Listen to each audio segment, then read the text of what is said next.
The 489th edition of the Four Corners podcast starts right now.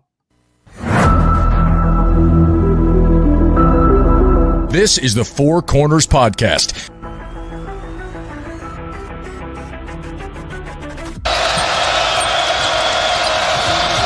And that could make a difference. Lawson at the buzzer. Got it! Maybe not. Ty Lawson wins it at the buzzer. Deep three. And Green rips down the rebound in traffic. 4-on-1. What a great job.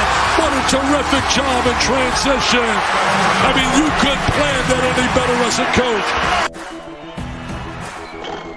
Gets the roll. Here we go.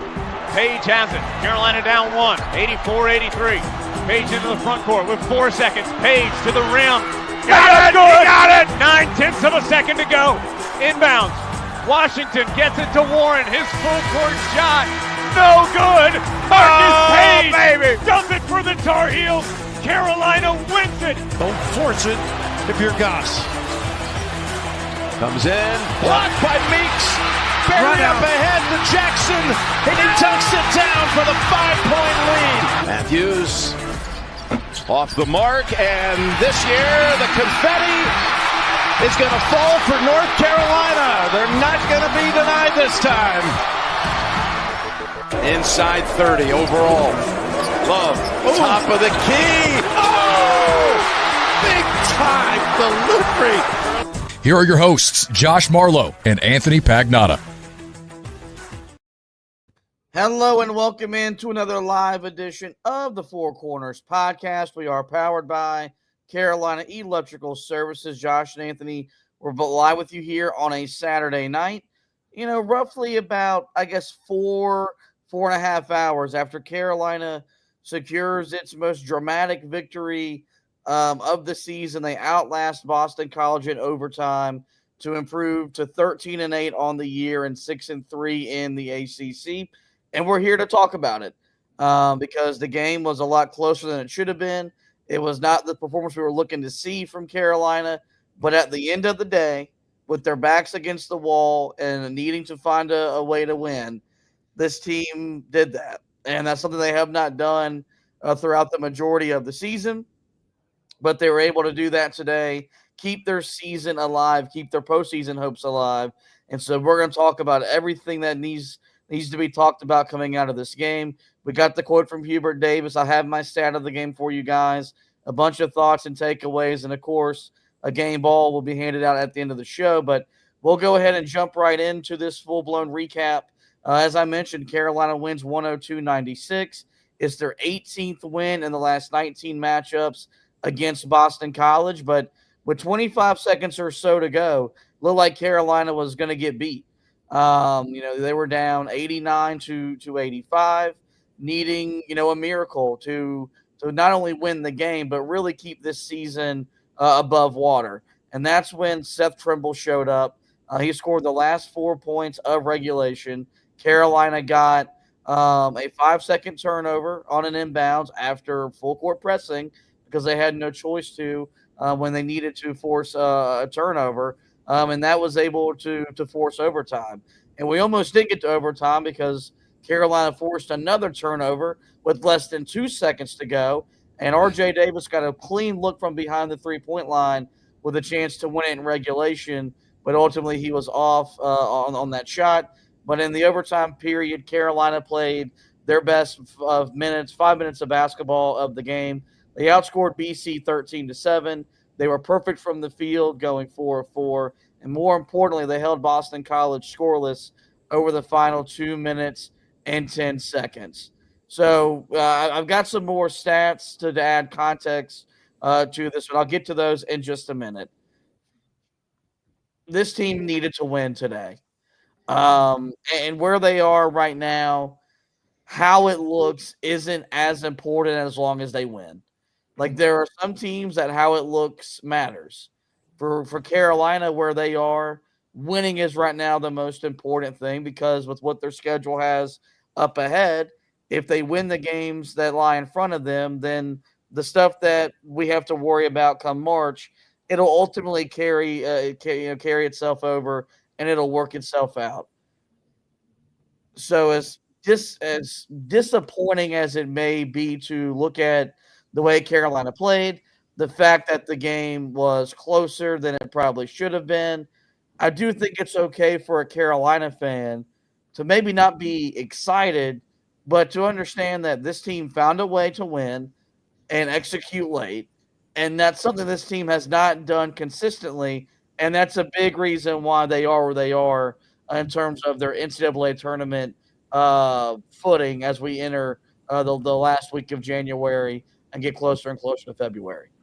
Yeah, look, I think, there is a case to certainly say that. I think there's also a case where if you're a Carolina fan, you should probably be relieved that you got out with a victory today. But it makes sense why you're annoyed, why you're frustrated with the fact that Carolina didn't make it easier on themselves against a team that, as we mentioned, coming into this game, was a team that was outside of the top 200 in the net, was the second worst team in this conference.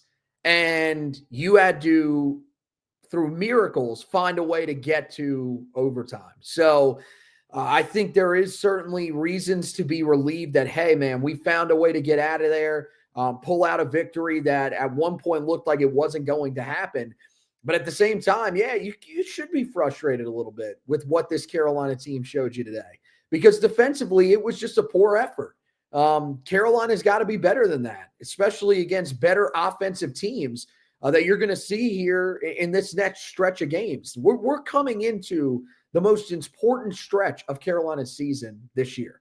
That's the thing that I think people are concerned about, is that, okay, you were hoping that this group would come out and they would play their best game maybe of the entire season, but one of their most complete games of the entire season against Boston College, and have you feeling good leading into that game against Pittsburgh, which is then followed by Duke, which is then followed by another game against Pittsburgh, and then a road trip to Clemson. I mean, this is where your season really can come together for you. You find ways to get some important wins here. You're feeling pretty good about where Carolina's at.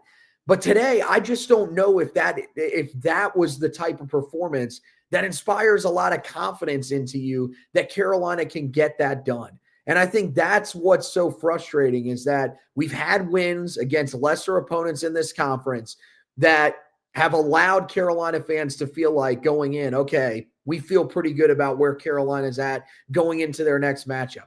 I just don't feel like you leave today feeling that way, because you should not have been in this type of game with a team in Boston College that simply didn't have the horses to hold up with just about any other team in this conference. I'm not trying to excuse what happened, because I'm not in the business of excusing not being ready to play, not competing for 40 minutes. We've watched this program 15 plus years. Carolina has a game like this in conference play almost every single year. And virtually every team at some point in the season has a game like Carolina had today. And a lot of reason why Carolina won is they're more gifted, they're more talented. And it was, and the game meant more to them than it meant to Boston College in terms of the bigger picture. But I think the most important thing is that Carolina won, because if this ends up being a loss, I mean, the on-court ramifications would have been a real difficult podcast. The off-court stuff would have reached a whole nother level of negativity, and the level of toxic would be from where we've been as fans at an all-time high.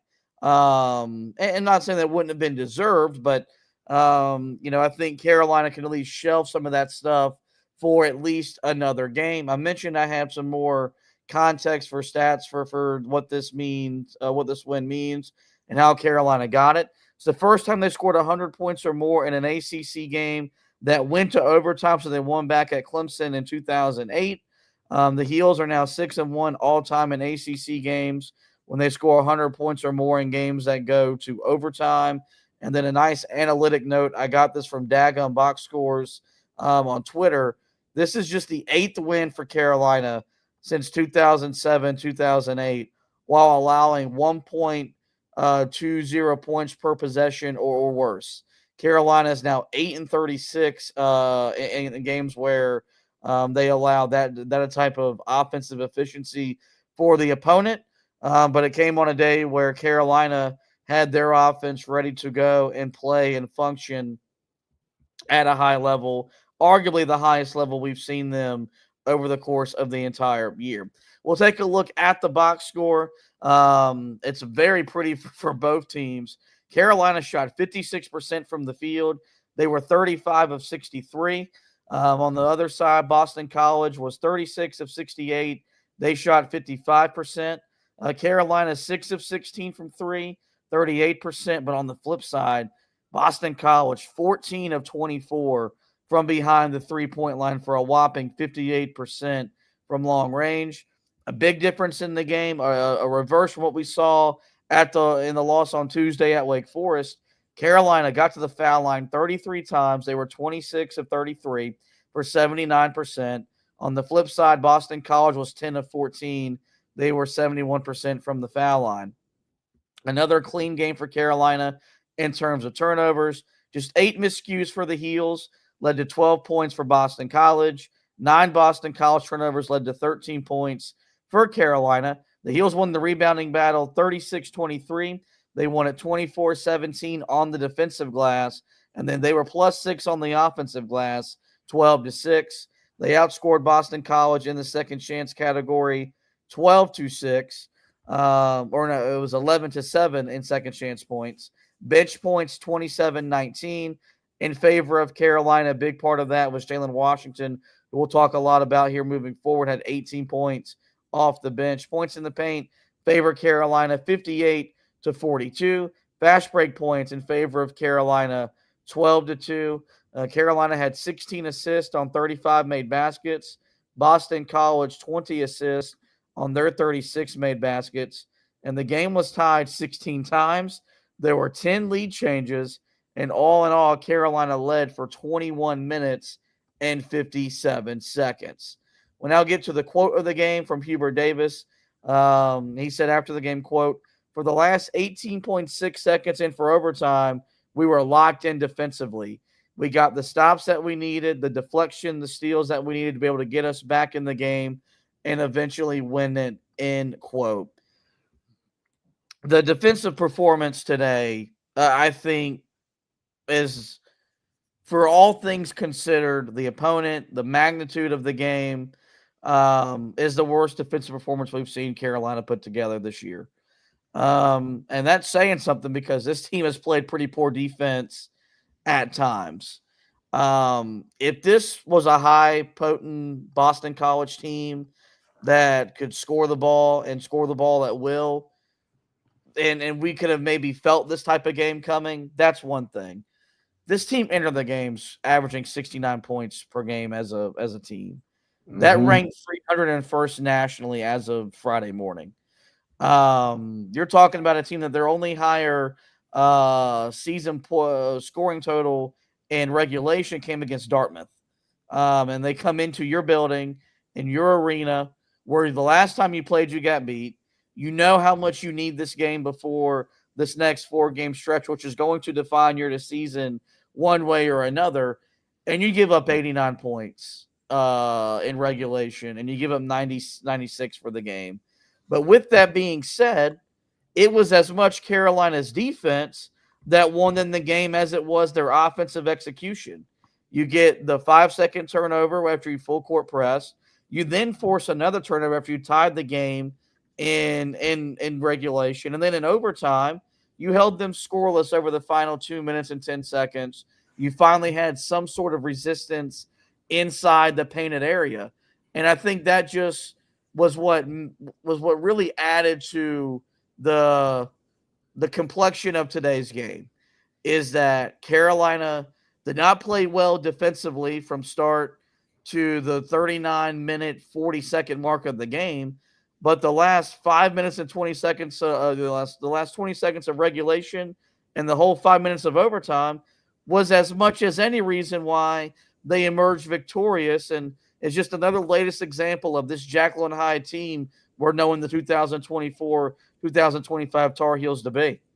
I mean, and the thing that's insane is, like, you look at one of the best performances on the defensive end of the floor in overtime came from a guy in Vin Allen Lubin that should not have even been playing in overtime. If Jalen Washington would have been able to stay in the game, unfortunately he ends up getting hurt, has to come out of the game. Vin Allen Lubin's not in the game to make some important blocks down the stretch. So it was a very odd performance. I mean, defensively, it just looked like a disconnected group. The ill-advised double teams, the lack of communication, the trying to fight through screens and not switching, leading to open shots, the pick and roll issues that Carolina had throughout the entire day, the big men really going to work on the interior. I mean, everything that could have possibly gone wrong defensively went wrong. This is the most points that Boston College has scored in a game since 2007. Just let that sink in. This is a program that has not been great offensively, and you let them score 96 points on you, 89 of which came in regulation. That just can't happen, man, especially when you're in a game that is this important to your season.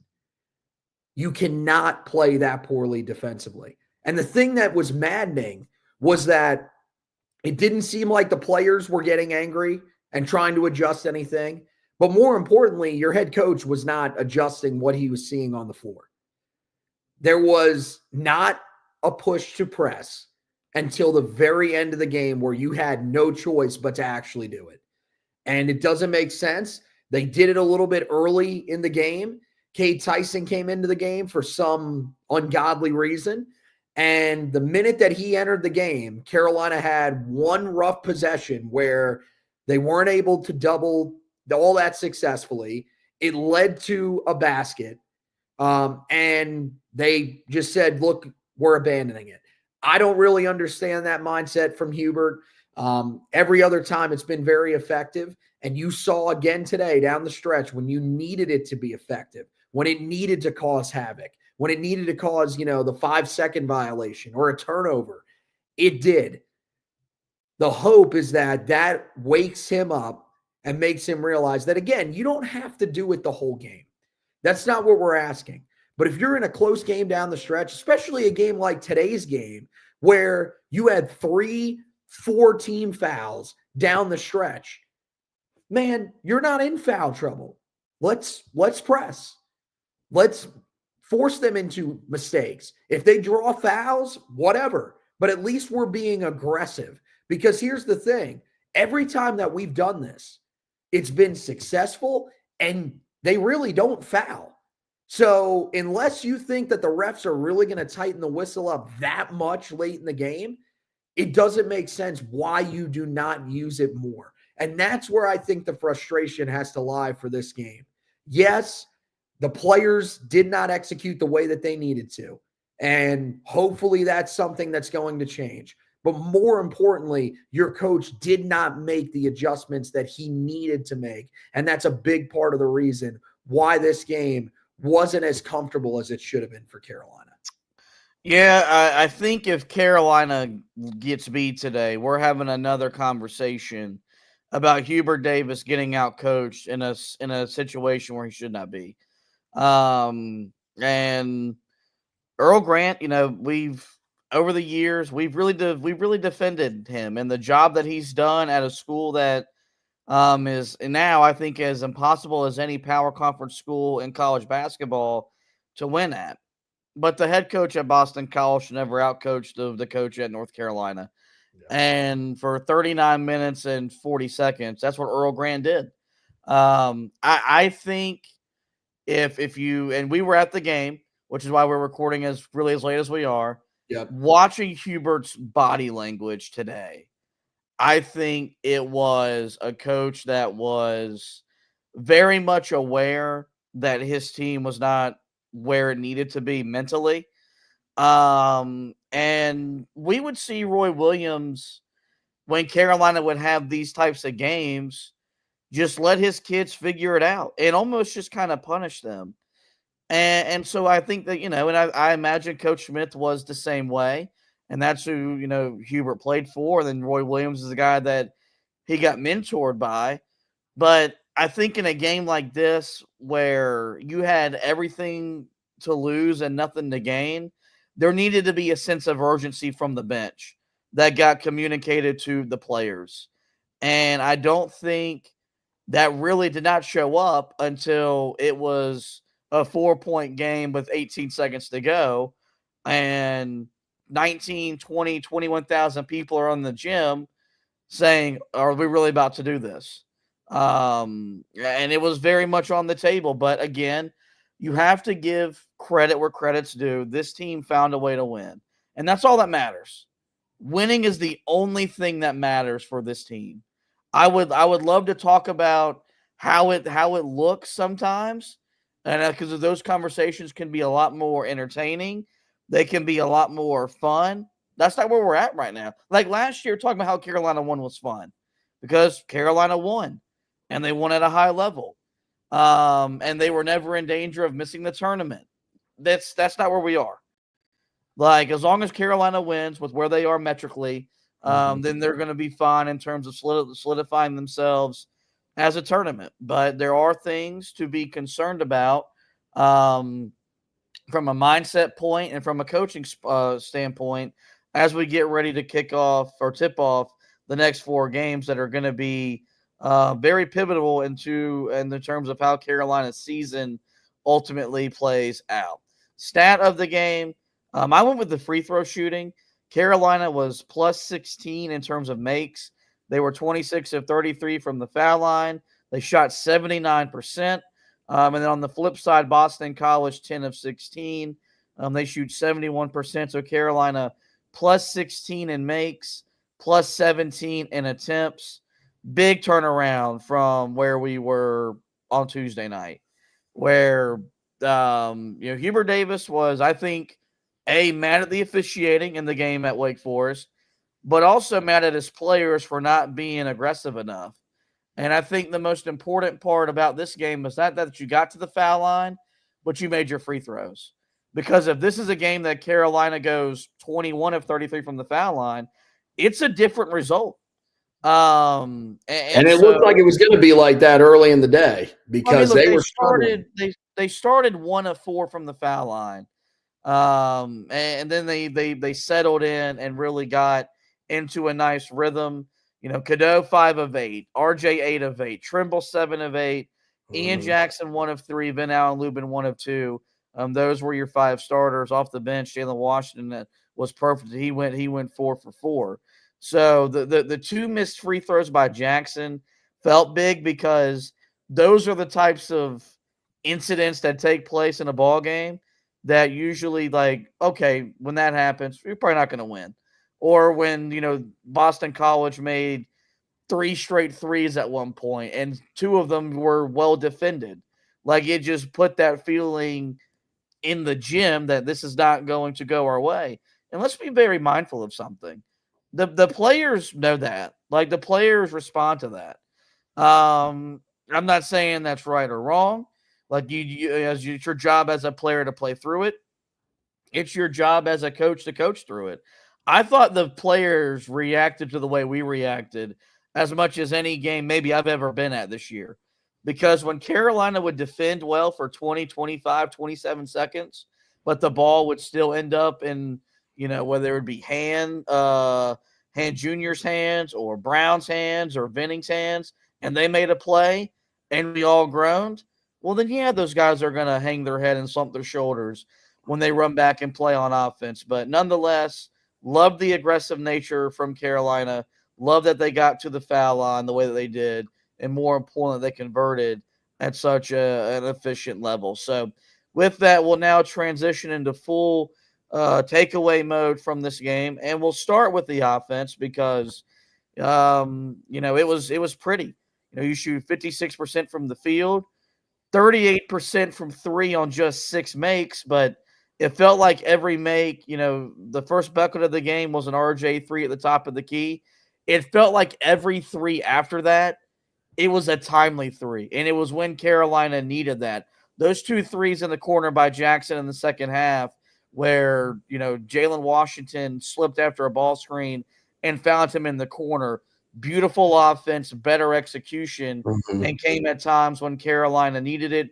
We just talked about the free throw shooting. How about 58 points in the paint, 12 fast break points? All in all, I think it adds up to Carolina's best offensive performance against a power conference team that we've seen so far this season. Yeah, it's got to be up there, right? I mean, probably either this game or, maybe the game that you saw against Michigan State, although a lot of turnovers in that game. So you would probably lean this one. That was what was so frustrating being there today, was that offensively they were playing amazing. You look at the performance. I mean, RJ Davis, that's the RJ Davis that we've been wanting to see the whole year. Seth Trimble looked like the Seth Trimble that we saw early in the season when he was a starter. Ian Jackson gets back to playing like the sensational freshman that we saw for the majority of the opening of conference play, where he scores 19 points in this game. And then you get Jalen Washington scoring 18, 7 of 10 from the field, very efficient, and gives you 6 rebounds. Carolina was doing everything that they needed to do on the offensive end of the floor. I mean, Trimble with 5 offensive rebounds, Jalen Washington 4 offensive rebounds. So they were doing everything that they needed to do. And yet somehow we were stuck in a game where it looked like Carolina was going to find a way to lose. And, again, the defense deserves a lot of credit for what they did in overtime. But this team offensively today was amazing. And that's what you're hoping for moving forward, is that this team can sort of get back to being that type of team. Now, the thing that's interesting is, okay, if you want them to be that type of team, do you want them to struggle as much as they have on the defensive end of the floor when they've played like that? This is now the 5th game this season. I think it's actually the 6th game this season now, where Carolina has allowed 90 or more points. So this has become a trend for this Carolina team, that when they get into some of these high-scoring affairs, when they start scoring the ball at a high rate, it turns into high-possession games, and they allow these teams to score a lot. And yes, this is the 6th game this season that Carolina has allowed 90 or more points in. And if you say, well, it's because it went to overtime, it would still be 6 that they allowed 89 or more points in, which is still not the greatest statistic for you to have. So I think it's weird. We want to see Carolina play this efficiently on the offensive end of the floor, but at the same time, it certainly is frustrating that when they seem to play that way, it leads to the other team being able to have just as much offensive success, if not more, than Carolina, which has led to some of the losses that we've seen this season. Yeah, let's go ahead and get into the defensive performance, because I don't want to call it an effort. Lackluster from Carolina today. You let Boston College come into your gym and shoot 55%. You let them shoot 58% from 3. And you still get, and even though you scored 58 points in the paint, you gave up 48. Not a lot of resistance from Carolina defensively.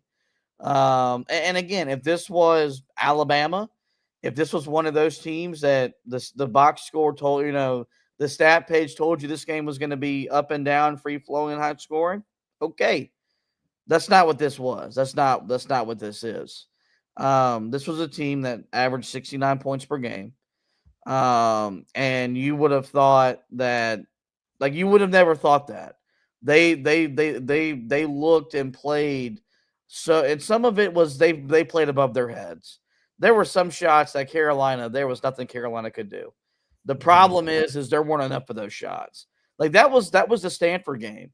There were so many shots that Stanford made that you just had to just credit them and say that's, good defense beats offense better every time. That's an old saying from Mark Jackson when he used to call games for the NBA. That wasn't the case today. This was mediocre offense beating poor defense, because Carolina's pick and roll defense, and it was the same 2-3 players involved in the pick and roll, was as bad as I think I've ever seen pick and roll defense in my life. And Ashton's gonna get mad at me for saying this. I watched my brother try to guard the pick and roll. Not good. Carolina was worse today. I saw is it Trevor Marks, who works for Inside Carolina, was talking about how the Heels were either tagging the screener, and so leaving the guy, who had the ball open from behind the 3-point line. Problematic is 2024, 2025. You should, quite frankly, literally never go under a screen. Or they weren't rotating, they weren't contesting. And it was literally all Boston College did. I mean, when I tell you it was a simple action, that's all it was. It wasn't anything complex. It's this Boston College. They're a New Balance school. They can't run complex sets. It was just very simple. And, I would have thought at some point Carolina would have made an adjustment or two. And whether they ice the ball screen, hedge, whatever, do something different. And they just never did that. And it almost cost them. And the thing is this is now another thing you've put on film that teams can use to try to attack you. We saw Boston College go to a zone. Thought Carolina was better prepared for that on the offensive end. Definitely. But, who's not to say Pittsburgh or Duke are going to just do what they did today, what Boston College did, and they've got better athletes, they got better coaches, they got better players. So, I mean, that's one thing that Carolina in the next 48 hours, they've gotten tightened the screws on that end of the floor because in that area. Because if not, man, they're going to get pick and rolled to death. And I don't know if they have the ability to outscore Pitt on the road, Duke on the road, their next two games.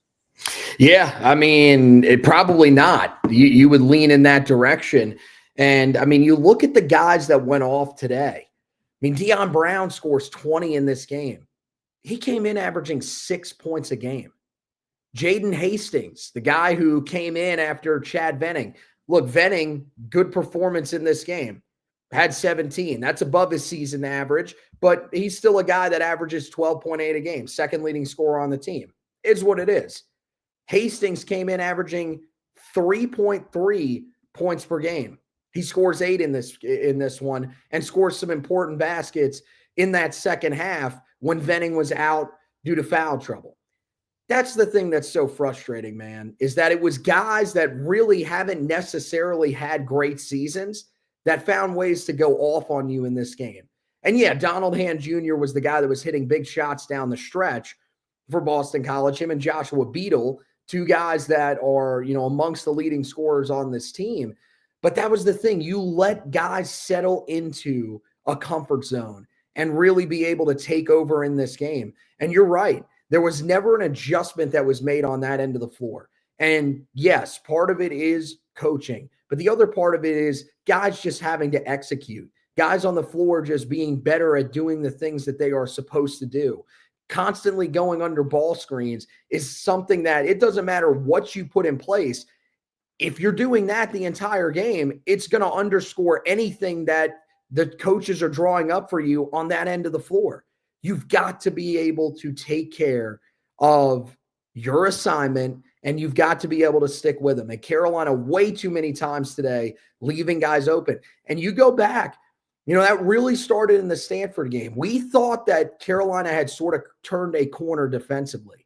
They did a lot of the same things in the game against Stanford, where for some reason or another, they were sagging off of guys from behind the three-point line. And it allowed these guys to settle into the game, get hot, and then when it came to clutch time, Jalen Blakes hits a big field goal on you because he was confident. Beadle was the same way. Yeah, he had 14 points in this game, and you look at his season average, he's a guy that he actually averages 6 a game. I misread that. I thought he was their third leading scorer. He is not. So even him, the way he performed with 14 points in this game, most importantly, he was 6 of 6 from the field. and hit some really clutch shots for them down the stretch in regulation, which we thought was going to be ultimately what broke the camel's back for Carolina and ended this game with a loss. But, again, you credit this group for, when it mattered, finding a way to gain some confidence on the defensive end of the floor. Because, yes, pressing was a big part of why Carolina was able to get to overtime. They didn't do it in overtime. They really didn't. It instead was them just guarding their tails off in the half court, and a great job by Van Allen Lubin of being able to adjust to what he was seeing and protect the rim on that end. So, again, it's horrible defense for the first 39 minutes and change of the game.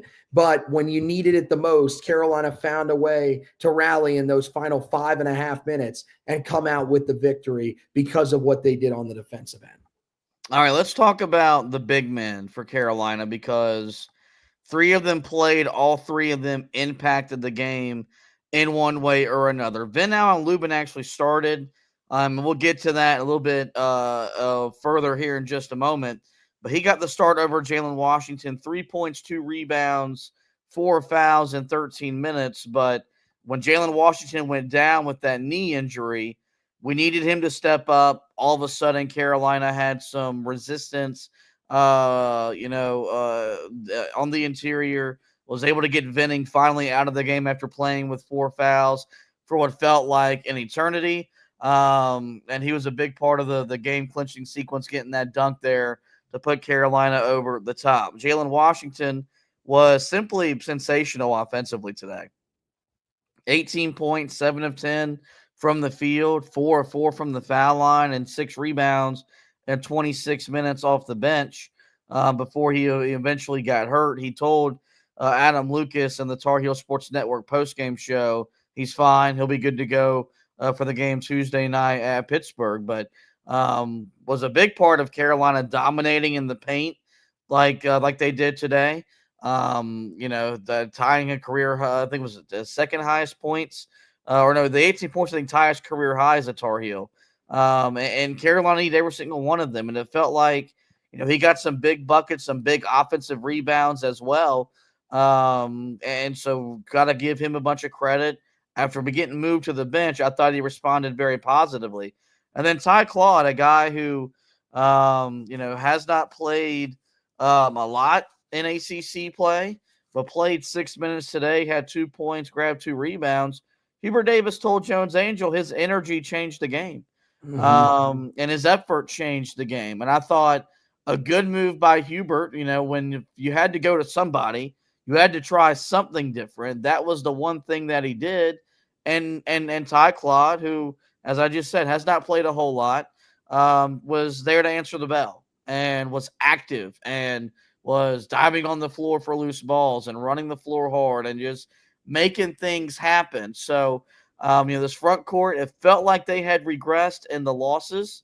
And we probably felt that way because they got beat in the losses to Stanford and Wake Forest. But you look at those 3 guys today, it wasn't always pretty. It wasn't always perfect.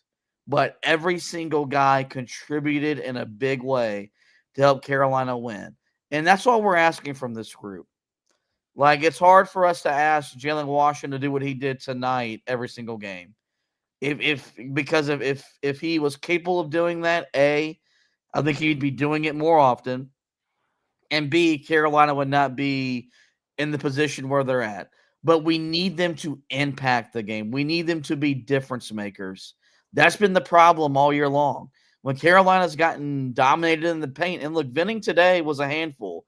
They could have defended him a lot better, but they did not allow that to beat them on the other end of the floor. And so got to give those guys a lot of credit, because if those guys don't play and contribute the way that they did individually and collectively, the Heels probably don't come away with a win. Yeah, no, they don't. I mean, those guys were huge. There's just no way around it. Like, the way that those guys played was, I think, the difference in the game ultimately, because you go to overtime and you look at the 2 blocks that Van Allen Lubin has.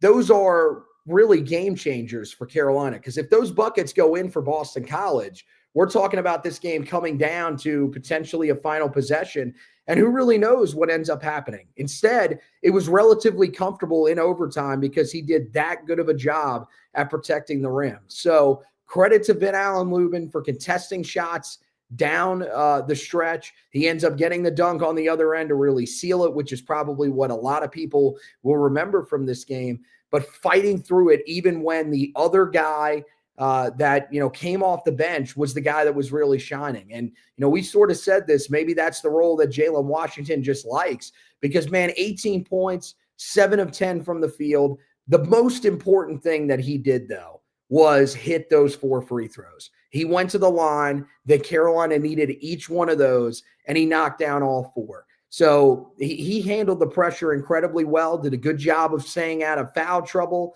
in this one, unlike Lubin, who played 13 minutes, picked up 4 fouls. And that's the reason why you saw Tyjon Claude in this game. But I think what Hubert said was right. We saw it, and you could feel it just looking at the way that he was playing and hearing the crowd when he was out there. He did a great job of changing the momentum of the game, because his hands were active. He was creating havoc on that end of the floor. He did a good job of grabbing a rebound that Carolina needed on the defensive end.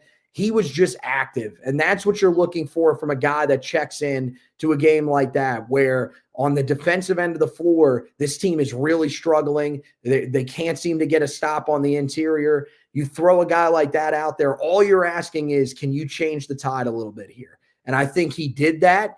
Once, you saw Jalen Washington get back into the game after that, I thought that was really where you started to see him take off just a little bit. So credit to Tyjon Claude for playing that role today. But, if you're going to get similar-ish production, if you could get 21 points a night in some form or fashion out of your big guys, 23 if you want to include Tyjon Claude's points. But I think if you can get that type of production, you feel really good about where this team is at, because you hear that number and you say, well, how did Carolina score 58 in the paint? It's because their guards got to the basket, which is what we've been saying this group needs to be able to do consistently all year long, because there's just no way for teams to be able to stop them. They're too fast. They're too smart with how they handle the basketball, getting to the rim and being able to either finish or draw fouls. You're just asking for some contributions from your big guys. You got it today, and ultimately it was the difference in the game for Carolina when they needed it down the stretch.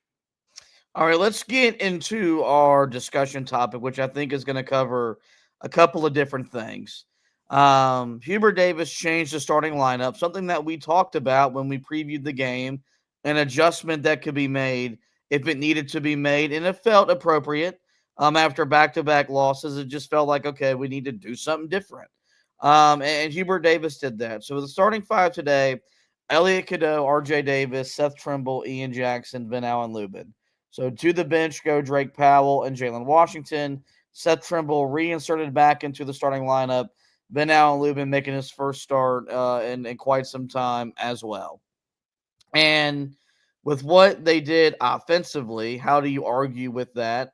4 of the 5 starters in double figures all scored at least 13 points or more. And RJ Davis, I think you could argue, outside of the SMU game, maybe his best game of the year. 22 points with 6 of 11 from the field, 2 of 5 from 3.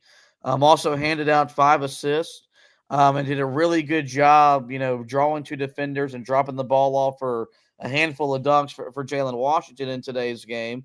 And I thought he set the tone in the first half that today was going to be a good day. He scored 13 points, was perfect from the field and perfect from the foul line.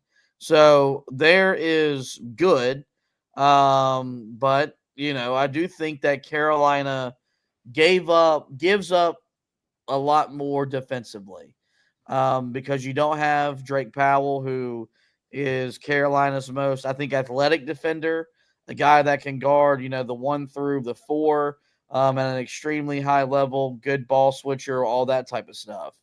And so I think the question is that Carolina's got to ask themselves, because this look like the team we saw from the opening tip till we got back from Maui and really that game against Hawaii. Do we want to play a lineup that's better constructed for us to score 80-plus points a night?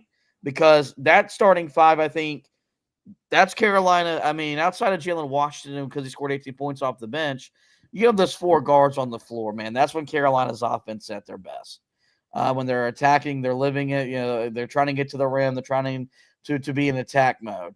Do you want to be that team that was very up and down, but I think there's much more punch to them? Or do you want to be more of the team you have when you have Drake Powell on the floor, whether it's Lubin or Jalen Washington at the 5 spot, that's still got a good offensive firepower, but not as explosive, but is better defensively? Because I think that's what Carolina's got to figure out. Because we're sitting here on January 25th, and we still don't have an identity. We still don't know what we can hang our hat on going in game to game. As a fan, there's no denying that watching, high-scoring basketball is a lot more appealing to the eye. But this isn't about aesthetics. This isn't about how it looks. This is about winning. Is Carolina better suited to win with the 5 they started today, or with the starting 5 that consists of either Drake Powell or Jalen Washington? Well, I mean, I don't know. The thing is, you want both. You really do. You want this team to be really efficient offensively, and you want this team to be better defensively. The problem is that if you go off of wins and losses, you're going to want this team to be better defensively, because when Carolina has allowed 80 or more points so far this season, they have won 2 games and they have lost 6. So, and that changes today. Again, I'm looking on Sports Reference, and that throws me off every time that they haven't updated it. So 3-6 now. The 3 wins have come against Boston College, Dayton, which took years off our life, and Campbell. That was the only comfortable one. And that was really that Campbell ended up coming back late.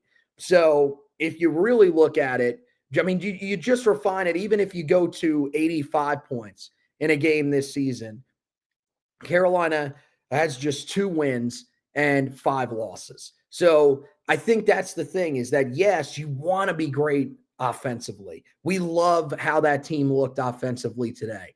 But can you give me some of that? Maybe not exactly that performance, while being able to defend at the level that we saw you defend against SMU, against Cal. And I get it. These are much better, these are better offensive teams, or at least you would think these are better offensive teams. But I mean, this was a team that came into the day, as you said, 300th in score, outside the top 300 in scoring, and adjusted offensive efficiency, according to KenPom, they were 200th. So this was not a good offensive team, and you let this team carve you up. So it's going to be weird. I think against certain teams, like clearly against Duke, with the size that Duke has, you are not playing the super small lineup. Maybe you're thinking that's going to give you some sort of advantage, but I think that the trade-off on the other end of the floor is going to be too overwhelming. You're going to have to play Drake Powell a lot in the game. The thing to me that I think you have to do is you have to start Seth Trimble, because I think for some reason, he just plays better in that role. Now, what does that look like? I have no idea, because what I would think is the simplest thing to do is probably the thing that most people would say, what are you, crazy? Are you on drugs? Something like that, because the simplest thing to do is to take Ian Jackson back out of the starting lineup and put Seth Trimble in. But Ian Jackson is a guy that can score the ball at such a high rate. Do you want to run the risk of Ian Jackson losing his confidence because you decide, okay, we're going to put him on the bench because it serves Trimble a little bit better? But then you could say, okay, well, maybe you take Elliot Cadeau out of the starting lineup. We know how Elliot Cadeau is, man. He's a guy that thrives off of confidence. So if you take him out of the starting lineup, is he going to look at it as, I'm being benched because I'm not playing well? Where the thing would be is we're starting Seth Trimble because we believe that he just plays better when he starts the game. Hopefully you can still bring what you bring off the bench for us. So I think Carolina's got to figure that out. And then in terms of the 5 guy, I mean, yeah, I'd have to do a little bit more research into it, but it feels like you're right that Jalen Washington does perform better in the circumstances where he's coming off the bench than when he starts. If that's the case, then if the trend tells you that, do that. Start Van Allen Lubin and then have Jalen Washington come off the bench. And here's the thing, if he plays that well, I mean, we saw today, with Van Allen Lubin, I mean, you played him 13 minutes in the game. You always have the option to play him less if you really do feel like Jalen Washington is playing that much better. Yeah, I think ultimately this is the way that they need to play. I don't know what that entails in terms of winning, but having those 4 guards on the court, having the ball primarily in RJ's hands. I thought RJ today was fantastic, running the offense, and I thought his decision making was as good as it's been. And I thought having when you have those 4 guys on the court, their ability to penetrate the defense makes the game easier. And it's why I think you saw RJ be as efficient from the field with 6 of 11, 2 of 5 from 3. I think it made the game easier for Ian Jackson, who looked like the Ian Jackson we saw before he hit a little rookie wall. 19 points, 8 of 13 from the field, 2 of 3 from the 3-point line. Elliot Cadeau, yeah, he wasn't running the setting up the offense or being the primary ball handler, but having that guy that could make the extra pass or could also drive and kick also just opens everything up for this team. And this was a team that was built and put together to score. That's what this team was built to do. And Hubert Davis said in the preseason, we want to play fast. We want to run. We want to get up and down the court. Carolina did that today. I felt like today was the most they have ran off of misses in quite some time. Like when they got a rebound, there was no let's walk it up the court and take our time. I thought Carolina was running and racing the ball up the court and trying to get something in their primary break. If not that, then of course getting into their secondary actions. I think I'd like Jalen Washington to start because he's bigger and adds more length. But there just feels like a guy that he needs the game to be established before he enters it. Like the rhythm needs to be there, the tone of the game needs to be established, and then he needs to show up. And if he's going to do what he did today off the bench, okay, I don't mind that. And it's hard to argue with that. And Van Allen Lubin has been solid. He hasn't been bad. He hasn't killed Carolina when they've struggled. He's not as explosive as an offensive player as Jalen Washington is. You can't run some of the pick and rolls that you can run with Jalen Washington, but he's got a thicker body defensively, can muscle up and hold his own and stand his ground a lot better than Jalen Washington is. So it'll be interesting to see what Hubert does on Tuesday. I do think, Seth Trimble needs to be in the starting lineup regardless because he was as aggressive as he's been since he came back from injury. And I thought that in overtime he was the best player on the floor for either team. You can't justify putting Ian Jackson on the bench. He's too gifted. He's too talented. He's still Carolina's best player. He's still Carolina's best scorer. You just understand that with him and with your smaller lineup, your guards are going to be a little bit more suspect than what you probably like for them to be. But that's just the reality of the situation. That's just one of the other negatives that come out with the way that this roster has been put together. And that's really all you can say about it. I think the thing is that if this is the way Carolina is going to play moving forward, guys, you need to be ready to have heart attacks because this is how I think every game's going to be played. I think if they're going to be an offensive driven team, unless you run into a team that has an off night, you're not going to blow many people out. Look at the teams that are offensive driven. Bama, Kentucky, some of the others. Like, yeah, they blow out some mid-tier competition, but when they play the top half of their league, they're tightly contested ball games. And those are games that are kind of up in the air when you get to the final media timeout, which was certainly the case today. But thankfully this team found a way. They closed the game out. They were perfect in overtime, literally from the field and from the foul line. They got the stops they needed to get, and they come away with the win that they desperately needed. And this is one that we knew going in there was nothing we were going to take away that was going to be positive. That was over the top and positive. There was nothing they could have done today to make us think differently about what this team can be. But a loss would have been the opposite. That would have derailed everything. And we may have been recording while we made our drive back from Chapel Hill, but this team found a way. They went, and won the game. And now they have to start getting prepared for the toughest 4-game stretch of the season that we know will ultimately determine this team's postseason fate, more likely than not. It's time to hand out some game balls because Carolina back in the win column. I'll go first. I'm going to go with Seth Trimble. And I tweeted this out. It was kind of like my post-game tweet from the game. When he withdrew from the portal and announced his return to Carolina, his graphics said, "My heart and soul belong in Chapel Hill." That looked like it was evident today. An 18-point, 12-rebound double-double in 42 minutes, scored the last 4 points in regulation, made some big plays in overtime as well to help Carolina secure a victory.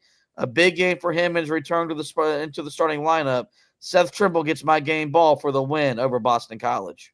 Yeah, I mean, look, there's so many different ways that you could go with this. And, honestly, it feels weird that this is not RJ Davis because I thought he performed tremendously today. 22 points, 6 of 11 from the field, 5 rebounds, 5 assists.